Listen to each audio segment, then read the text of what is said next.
বুধবাৰে ডিব্ৰুগড়তো দিনজোৰা কাৰ্যসূচীৰে উদযাপন কৰা হয় বীৰ চিলাৰায় দিৱস। জিলাখনৰ কোচৰাজবংশী ডিব্ৰুগড় জিলা ছাত্ৰ সন্থা আৰু বিজেপি জিলা সমিতিৰ যৌথ উদ্যোগত চিলাৰায় দিৱস উদযাপন। চহৰখনৰ চৌকিডিঙি খেলপথাৰৰ পৰা বিশ্ব বীৰজনৰ দিৱসৰ লগত সংগতি ৰাখি এক বাৰেৰহণীয়া সাংস্কৃতিক শোভাযাত্ৰা বাহিৰ কৰা হয়।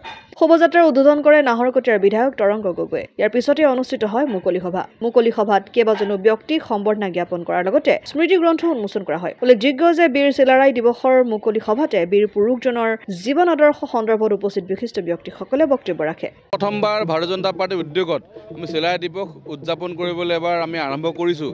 মই ভাবোঁ ডিব্ৰুগড় জিলাৰ কাৰণে খুব ধুনীয়া কথা, ডাঙৰ কথা যে আক্ৰাছু আৰু ভাৰতীয় জনতা পাৰ্টি যৌথভাৱে চিলাৰায় দিৱস উদযাপন কৰিছে।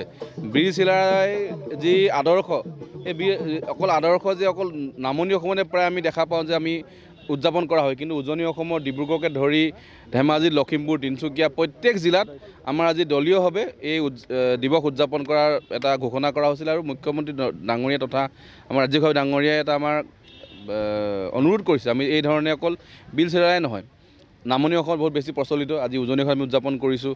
উজনি অসমৰ চুকাফা দিৱস হওক বা ৰাঘৱ মৰাণ দিৱস হওক, সেইবিলাকো উদযাপন আমি ধুবুৰী, বঙাইগাঁও, বৰপেটা সকলোতে কৰা হ'ব। আগন্তুক সময়ত যাতে গোটেই বৰ অসমখন যেনেকৈ যি ধৰণে প্ৰত্যেক জনগোষ্ঠীয়ে ইটো জনগোষ্ঠীৰ বিষয়ে জনা হ'ব। আজি বহুত মানুহে বা আমাৰ ৰাজনীতি কৰা বহুত ব্যক্তিয়ে উজনি অসমত যিহেতু চিলাৰায় দিৱস ইমান উদযাপন নহয়, বহুত এনেকুৱা ৰাজনৈতিক ব্যক্তি যোনে চিলাৰায় দিৱসৰ বিষয়ে নাজানে, সেইসকলে অধ্যয়ন কৰা আৰম্ভ মানুহ শুনিব। তেনেকৈ ৰাঘৱ মৰাণ হওক বা চুকাফাৰ কথা নিশ্চয় ধুবুৰী, বৰপেটাত বহুত মানুহে নাজানিব পাৰে। তাৰ মানুহে যেতিয়া চৰ্চা কৰিব ভাবোঁ যে এইটো এটা খুব ধুনীয়া পদক্ষেপ যে ভাৰতীয় জনতা পাৰ্টীয়ে প্ৰত্যেক আমাৰ বীৰ পুৰুষসকলৰ দিৱস আমি উদযাপন কৰিম। আৰু আজি বীৰ চিলাৰায় দিৱস আমি ডিব্ৰুগড় জিলাত আক্ৰাছু আৰু ভাৰতীয় জনতা পাৰ্টীৰ যৌথ প্ৰচেষ্টাত আক্ৰাছুৰ সভাপতি আছে, ডিব্ৰুগড় জিলাৰ সভাপতি আছে, আমি যৌথভাৱে উদযাপন কৰিছোঁ। অসম আদিত্য, ডিব্ৰুগড়। NKS হুণ্ডাইলৈ স্বাগতম।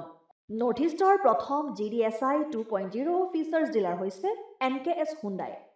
অত্যাধুনিক সা সুবিধাৰে তৈয়াৰী মষ্ট আপডেটেড হুণ্ডাই ডিলাৰ এতিয়া ডিব্ৰুগড়ত। আমাৰ NKS হুণ্ডাই ডিলাৰত open sales consulted room, customer ৰুমৰ লগতে পুৰণি গাড়ীৰ এক্সচেঞ্জ ফেচিলিটিও ৰখা হৈছে। ইয়াত চেলছৰ লগতে ছাৰ্ভিচ ছেক্টৰৰ সুন্দৰ সুবিধা আছে। প্ৰয়োজনীয় সকলো এডভান্স টুলছ, হুইল বেলেন্সিং, এলাইনমেণ্টৰ অত্যাধুনিক machine, post hydraulic lift, fully ট্ৰেইনমেণ্ট পাৱাৰৰ লগতে nitrogen gas filling facility, fully automatic car ৱাছৰ ফেচিলিটিও আছে। লগতে NKS হুণ্ডাই ডিলাৰে কাষ্টমাৰসকলৰ সুবিধাৰ্থে মোবাইল ছাৰ্ভিচ ভেনৰো ব্যৱস্থা ৰাখিছে, য'ত হাইড্ৰলিক লিফ্ট, ৱাশ্বিং facility, wheel balancing, tyre pressure check কৰাৰ লগতে বহুখিনি সুবিধাই উপলব্ধ আছে। NKS হুণ্ডাইলৈ আহক আৰু সুবিধাসমূহ গ্ৰহণ কৰক।